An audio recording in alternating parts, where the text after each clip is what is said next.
Bismillahirrahmanirrahim. Assalamu alaikum, ladies and gentlemen. Welcome to this session of moral lessons from the. We shall be discussing another important area and passage from the Quran today. This time it has been selected from Surah Muminun, which is the 22nd Surah 20th of the Quran, 23rd Surah of the Quran, and verses 57 to 62 are going to be discussed. So just let me read out the text in translation first. Bismillahirrahmanirrahim. إن الذين هم من خشية ربهم مشفقون والذين هم بآيات ربهم يؤمنون والذين هم بربهم لا يشركون والذين يؤتون ما آتوا وقلوبهم وجلة أنهم إلى ربهم راجعون أولئك يسارعون في الخيرات وهم لها سابقون ولا نكلف نفسا إلا وسعها ولدينا كتاب ينطق بالحق وهم لا يظلمون. Indeed, those who are scared are always scared of their Lord's fear and who believe in the revelations of their Lord and who do not associate partners with their Lord, and those who, when give something for his cause, give with their hearts trembling that they have to return to their Lord. It is these people who are taking lead in good works, and they shall certainly acquire them. And we do not burden a soul beyond its capacity. And with us is the book which shall accurately disclose, and not the slightest injustice shall they suffer. So, in the Lazina hum min khashyati rabbihim mushfiqun, this is a verse which starts off by actually delineating a very important aspect of every person's life, and that is that they are fearful of their Lord. They are always looking about themselves if they are doing something which might displease or anger their Lord. Because you see, as far as our life is concerned, the Quran has made it amply clear that all things which are found in our own conscience, towards which our own human nature guides us, they're all the same for every human being, and the Almighty is pleased if we follow what is ingrained in our nature. And if we are not following that, then of course He is displeased. In other words, God's pleasure or displeasure is not something which is personal. It is something which exactly is for of our own benefit. It's much like the pleasure and displeasure on a very small scale, just a very small comparison of our own parents, our mother and father, who would be displeased if we do something wrong. And because of the fact that they've done so much for us, we are scared that we might do something which would cause them to anger. So, on a very similar note, but on a very larger scale, an exceptionally large scale, believers are those who are always on the lookout that they might not do something which would displease the Almighty. And they try their best that if ever something does take place in this regard, then they make amends for that. Of course, we are all human beings, in spite of trying our best not to do anything which might be against the pleasure of God. We at times advertently and at times inadvertently end up doing so.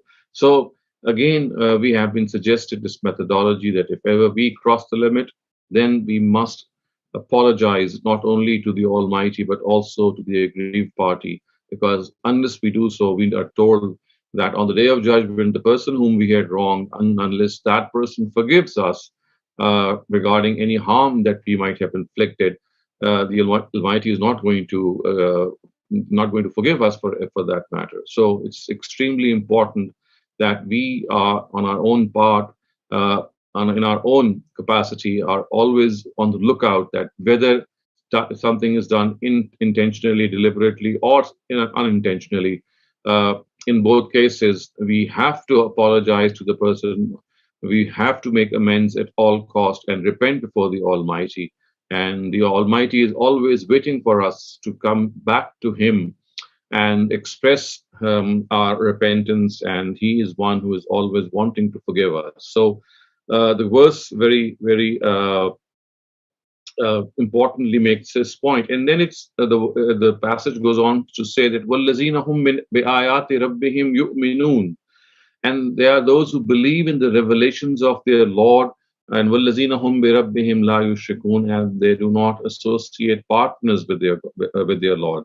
This, of course, means that they are ones who have full faith that whatever they has been delivered to them in the Quran, in every single thing, in every single forms, the smallest of forms to the largest of them, every single thing conveyed to them by the Almighty is something which will always be true and which will always come about. So we are told that the Almighty is going to, of course, hold us accountable for any wrong that we might commit. So therefore, in this regard, as far as believers are concerned, elsewhere in the Quran we find uh, this expression that believers, when they are asked to believe in various aspects of faith, it's not that something is being imposed on them from outside and you have to blindly accept whatever is being, informed. On the contrary, the Quran is very clear that as far as all the tenets of faith are concerned, similarly, all the directives which it tells us are concerned, all of them can be argued in favor. And the reason behind or the argumentation behind a particular directive or the rationale behind it is something which can be communicated. And if they believe in these verses, it is not any belief which is based on any blind following. It is belief in which you are able to understand the reasoning behind why you are told to do something. For example, if we are asked to believe in the hereafter, or if we are asked that we should be people who will be held accountable in the hereafter, or if we are asked to believe in the previous prophets of God or the previous scriptures of God, and similarly some of the other tenets of faith, then all of them stand test to the grounds of reason. So it's sound reasoning which makes us fully aware of whatever we are going to believe in is going to be fully understood. So faith is not blind here. Faith is all something which can be reasoned out, and this is what the Quran wants us to do. That in spite of the fact that we might not be able to see God, but we are able to experience Him. We are able to feel His presence just as the force of gravity, which we cannot see, but we cannot deny.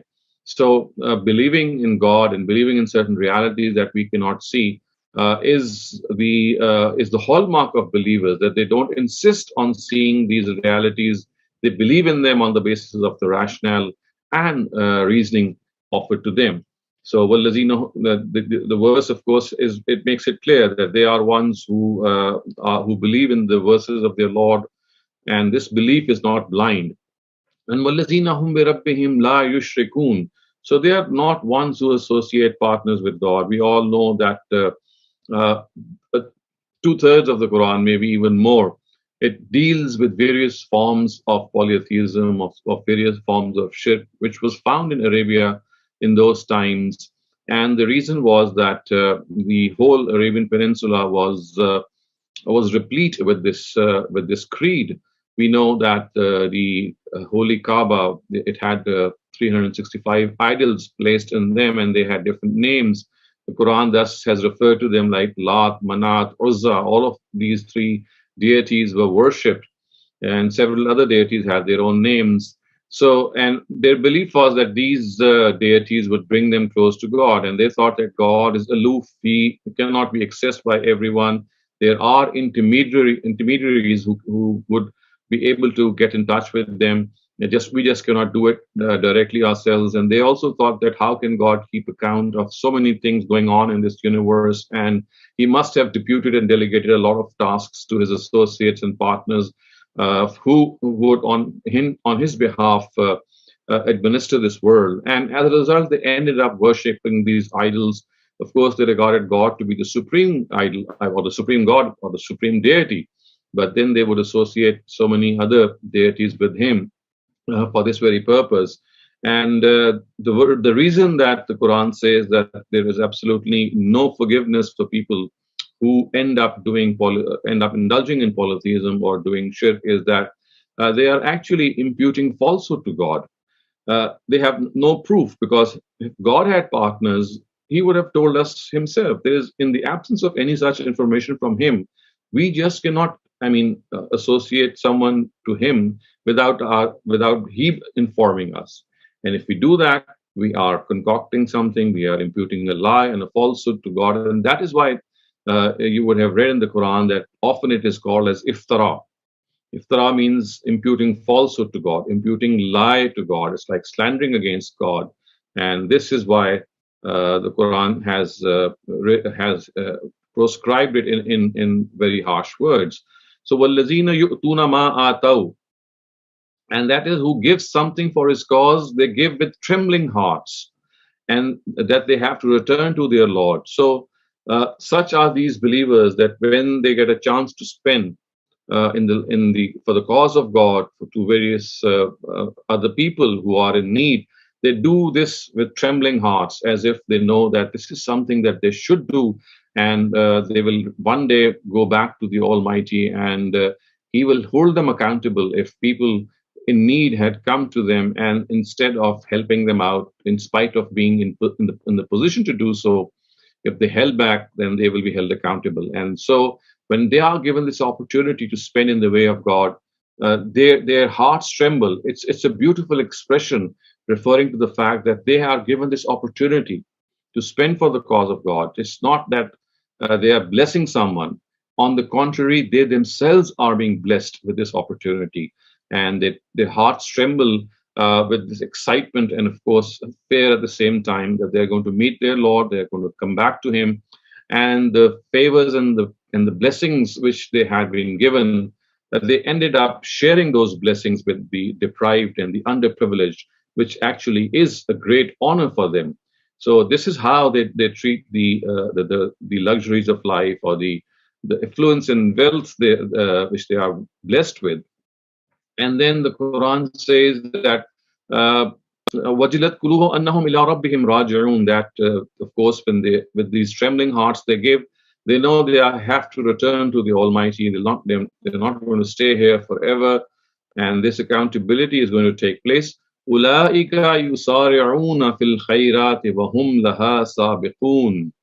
It is these people who are taking lead in good works, and they shall certainly acquire them, which means that ulaika yusari'una fil khairat, they are the ones who take the lead, who take the initiative. They don't wait for other people. In fact, this is one thing which is their hallmark, that they try to outdo other people in doing good.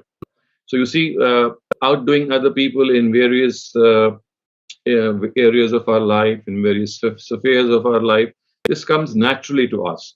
We tend to dominate other people. So the Quran says that one area of this dominance is to outdo other people in works of piety, in becoming even more virtuous, in giving up vice and taking the lead. Hum laha sabiqun. They go, and then they think that this is the place, or this is the sphere in which they must be high achievers. And to them, this is something of high worth, that they end up doing good works for the cause of God. And of course, at other instances, we are told that when we are doing something good for the cause of God, this is what brings us the all important objective of religion to be fulfilled, and that is taskiyah, or purification of the soul. So when we are doing good works, the benefit that we are gaining from these good works is this spiritual enhancement, is this inner purification, that we feel that we are doing something to elevate our own selves individually.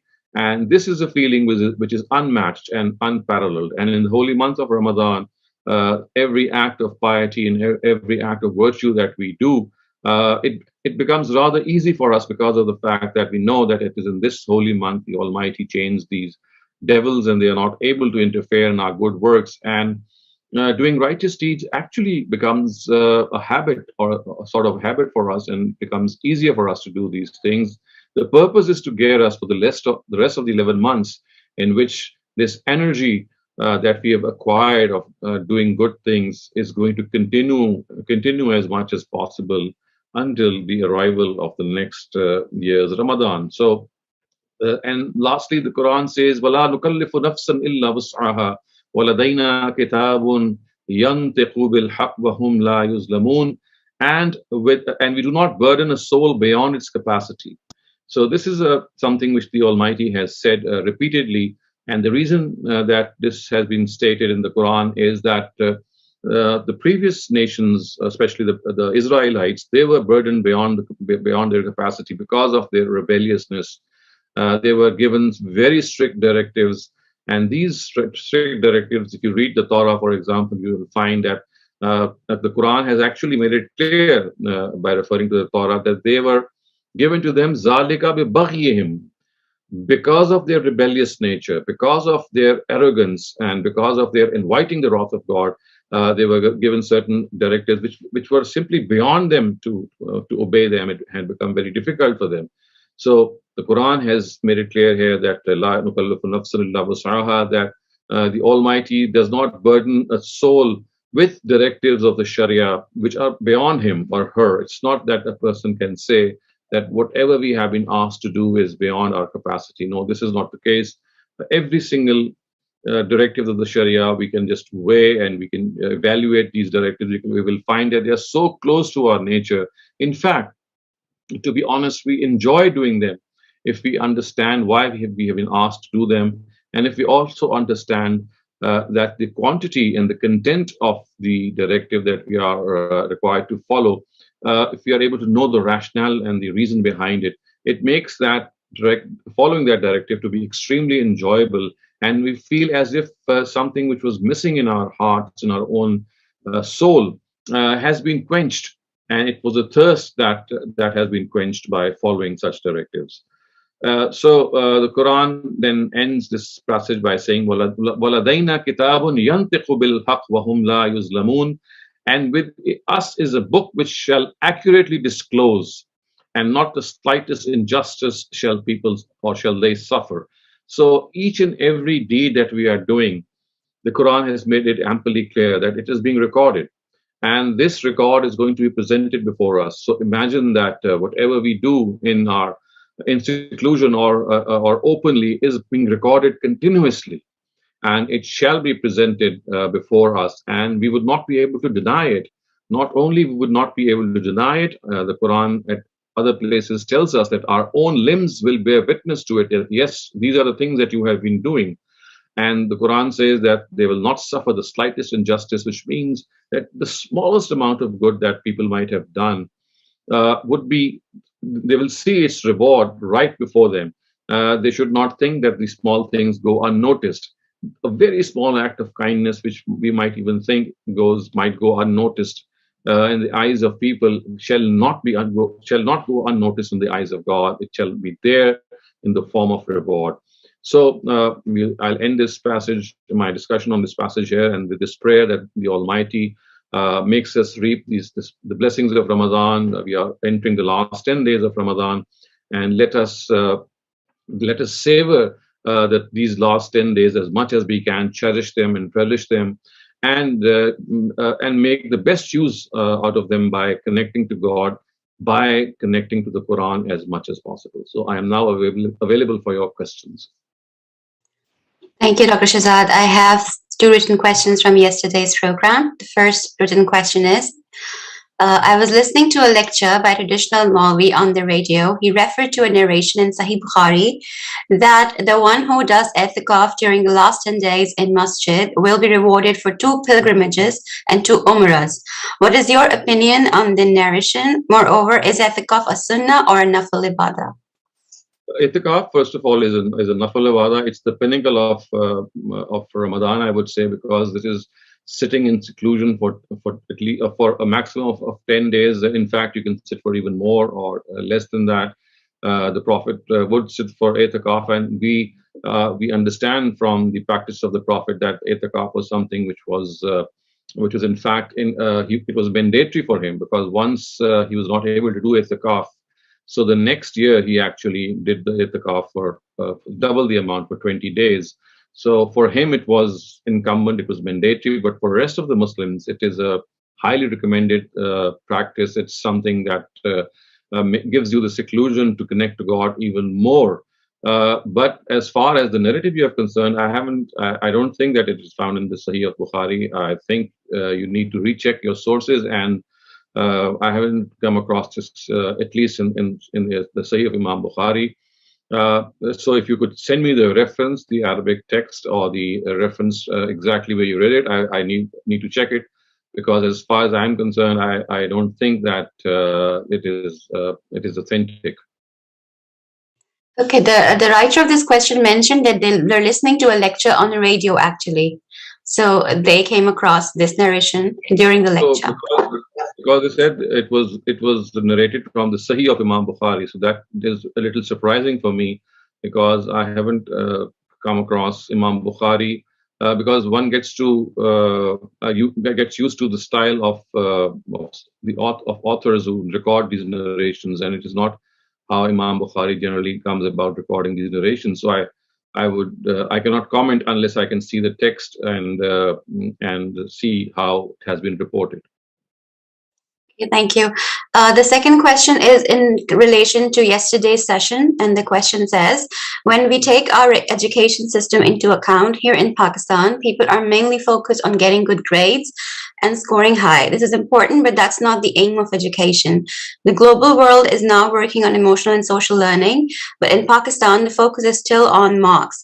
Since you are a scholar, what are your takeaway on the concept that as an individual, parent, and teacher, how important is it for us to work on developing the habits such as forgiveness, managing aggression, stress, and giving unconditional positive regard to our children? How significant this would be for our present and future generations if we work on their character building in our education system? So yes, unfortunately, this is true for the education system of Pakistan. All over the world, even there are certain systems which are being practiced within Pakistan and followed within Pakistan with different syllabi to obtain marks, but to learn the methodology in order to solve a problem. So to put it another way, systems in the rest of the world, or education systems in the rest of the world, they not only cater for character building at a very early age. I think the most important thing that they teach you, which is not the case unfortunately with Pakistan, is what we call critical thinking. They give you they equip you with this barometer that in order to move forward in life, don't take things for granted. Whenever you are given something, go behind it, research into it, whether they are precepts of religion or science or social science or any subject. Argue and discuss and debate.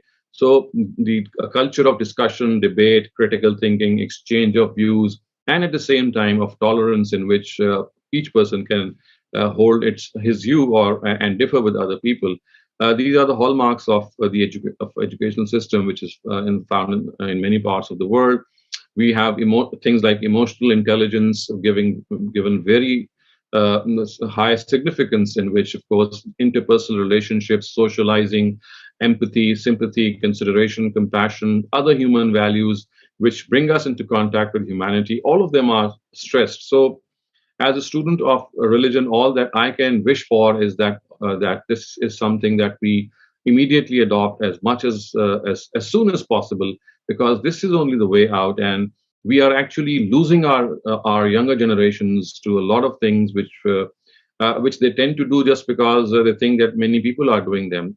We have brilliant minds. I can tell you out of my teaching career that I have seen so many young, absolutely brilliant minds. They go, I mean, their brilliance is just wasted because that brilliance ends up in just getting as much marks as you would like to. So it's like scoring high without actually learning the technique, without actually learning the methodology, without learning critical thinking. So it's basically learning. I mean, gaining marks by rote. So we can lament obviously on this, but then unless some step is taken at the national level, and even in the private sector, if people come forward and they set up some systems in which this methodology is followed, they are bound to reap benefits. But the only thing is that it takes a lot of time. So because of the fact that people are after immediate gains, so in the private sector, which if people come out and start following such a system, they often get frustrated and disappointed because such things take a lot of time and similarly a lot of investment. So patience again here is the name of the game, and because of the fact that it's a huge ask, it has to be at the government level that people realize. But then these are the suggestions that we can give, and only hope and pray that some they land on ears who are able to catch them and try to implement them. Thank you, Shehzad. Rafia, you can have your question now. Dr. Shehzad, we were explaining about namaz, that there are certain things which are essential that we must read. I'm a little confused. I just want to know that when we go into Raku, we have to say Subhan Rabbil Azim, and then we stand up and we say Sami Allah Liman Hamida. But when we go into Sajda, don't we say Subhan Rabbil Ala? So I think what I was explaining was that as far as the utterances of the ruku or the prostration is concerned, they are just recommendations like Subhana Rabbiyal Azim and Subhana Rabbiyal Ala. They are not mandatory that we need to say exactly these words. We can pronounce any dua, anything that comes to our mind, any supplication. Subhana Rabbiyal Azim or Subhana Rabbiyal Ala are just a few of those recommendations. So in our prostration, in our ruku, while kneeling, the words that we are required to say have been left to our discretion, and that is why this is a place in which we can even offer these supplications or the words that come to our mind, even in our own language. And I think I have discussed this a number of times that there are 5 instances in which you have to. All of us required to say the Arabic words, the utterance of the prayer in Arabic.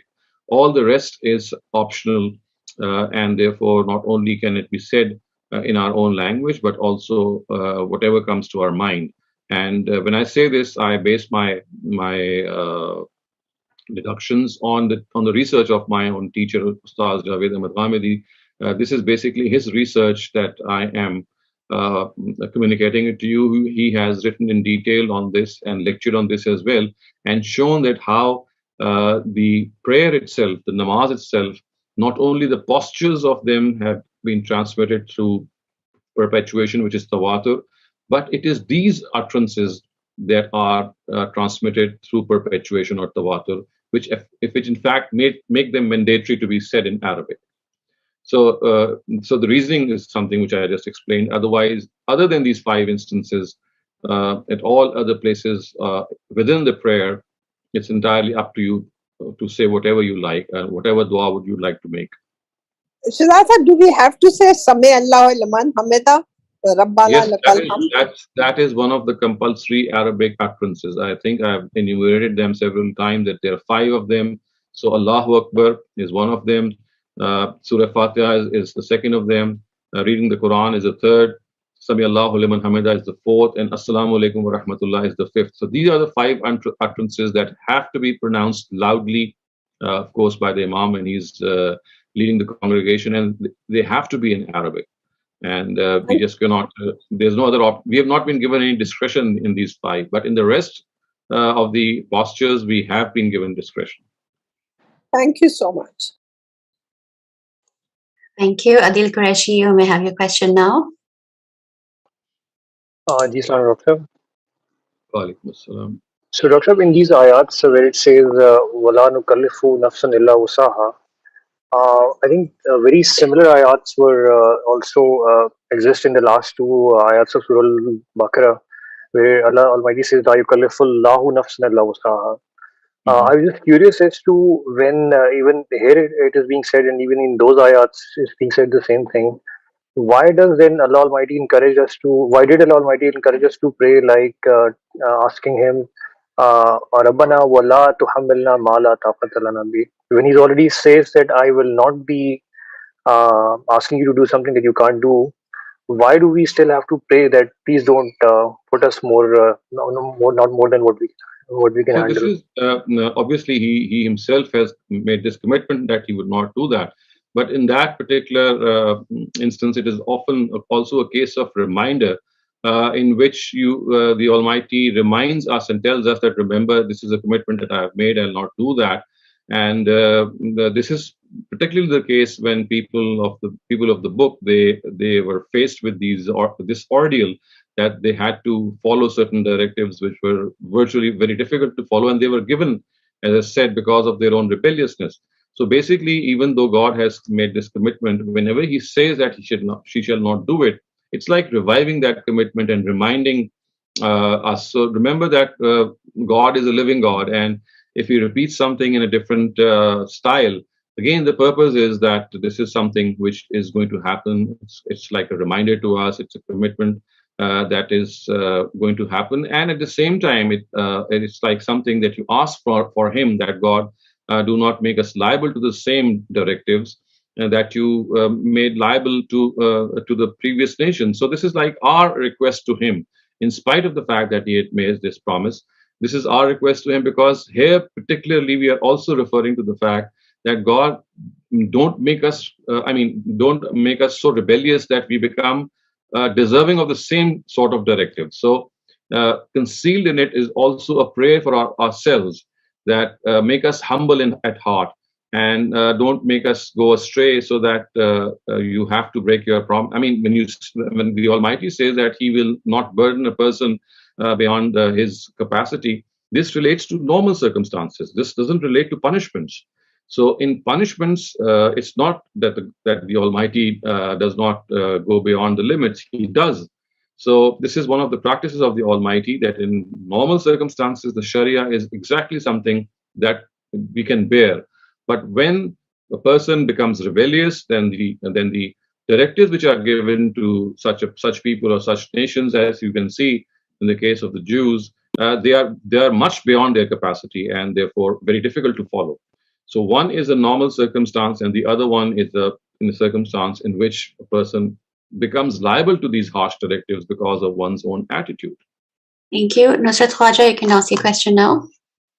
Quran, and today also in the ayahs you selected, Quran, Allah Ta'ala says, tell us, do not do shirk. But I find some of the Jamaats, they take advantage of wasila. They kind of portray Ghaus al-Azam and others as, like they ask directly Ghaus al-Azam for help, but they say that he is a wasila. They are not doing shirk, but they claim that they are calling him to be a wasila, to reach Allah Ta'ala, which is similar to what mushrikeen before Islam were claiming their idols in Kaaba to be a wasila to the God. How do you see this? I mean, how can we counter this thought? Yes, this is exactly true. And this is what they express. لِيُقَرِّبُنَا زُلْفَى are the words, which mean that we worship them, so that these intermediaries, they take us close to God. So when they contact their intermediaries, it is not that they are just asking them to connect us to God. They say that we will be worshiping you, so that you become a means of us accessing the Almighty. And this is generally the case with polytheism in most religions, that there is a supreme God, and this supreme God is someone that is generally thought to be out of reach. And there are intermediaries who, if they are worshipped, if they are pleased in some form or the other, and people go as far as human sacrifice in pleasing these demigods or these deities in order to please them. And then if you please them, then it is believed that they would be able to secure a high position for you in the hereafter. So yes, this is exactly what polytheism is. And so when they say that they are associates of God, they don't give them the same status. I mean, they don't give them the equal status, so to speak, with God. They think that they are intermediaries, they are a means to take themselves to God, and to achieve this intermediate session, they actually worship these intermediaries, and they prostrate before them. They, as I said, make sacrifices before them, so that they think that because they are intermediaries and they have contact with God, so if they please these intermediaries, they will intercede for them in the hereafter. So the whole concept of polytheism, of course, is not that all these deities are of equal status. Generally, there is a supreme God, and the rest are lesser deities. But yes, they are deities. They are. I mean, they could be lesser in status, but it is not that they are not worshipped. Yeah, but these big jamaats in Pakistan, they are claiming or they are asking Ghaus-e-Azam to help, and So they don't see, they accept are. that it's a shirk. They say it's wasila. That is precisely. See, they are monotheists who have become deviant monotheists, much like Christians who are monotheists primarily. But when they say that Jesus is the Son of God, they say that this is not against monotheism at all. It cannot be regarded as polytheism. So what we can say is that these are deviant monotheists. They have left the path of monotheism, even though that they claim themselves to be monotheists. And the Quran has taught us this lesson, that whatever a person calls himself or herself, we will not dispute it. So even if these people indulge in blatant forms of polytheism, and they think that it is in line with monotheism, we just cannot call them polytheists. They will be monotheists, and as I said, the correct name perhaps would be that they are deviant monotheists, and they should be discussed and debated with. But as I said, this is something of a debate that has been going on for a long period of time. They've not just come into being, and mostly the reasons for their existence is at times they are very weak narratives, weak ahadiths, which give them this notion, and also the fact that they think that these saints and these revered personalities, for example, the word awliya, the way it is used in the Quran, they think it is used for such personalities. Whereas the Quran, when it uses the word awliya, which is the plural of wali, it just means a friend of God, and any believer can be a friend of God. So the Quran says, Allahu waliyul lazina amanu. God is the wali of those who are believers.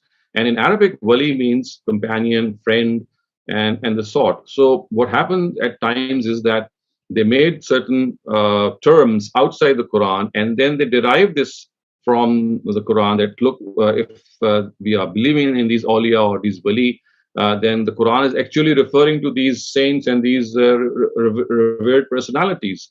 So at times, because of misinterpreting certain Quranic verses, at times because of certain weak ahadiths, they sincerely think, and there's no insincerity about them.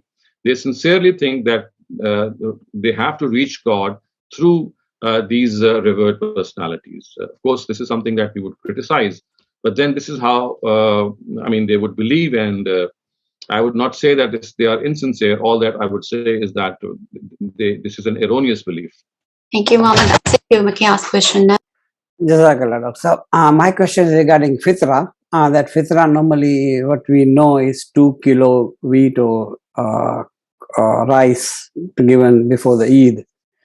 Is it supposed to be given locally, or we can send it to Pakistan, or is it possible to give money, or better to give food, buy the food and give it to them? So basically, it's charity. It can be given in cash or in kind. And when the Prophet was once asked that why do we give it, and his reply was that this is like compensation for some of the blemishes that we might do in the month of Ramadan. So it's like a compensation. But the amount of the fitra, which is if we gather all the prophetic narratives, what comes to light is that it is a day's food that you eat. The amount of food that you eat in one day, equivalent in currency, you don't have to give it. Don't have to require to give food. So the calculation would be what you consume in one day. Just convert that into currency,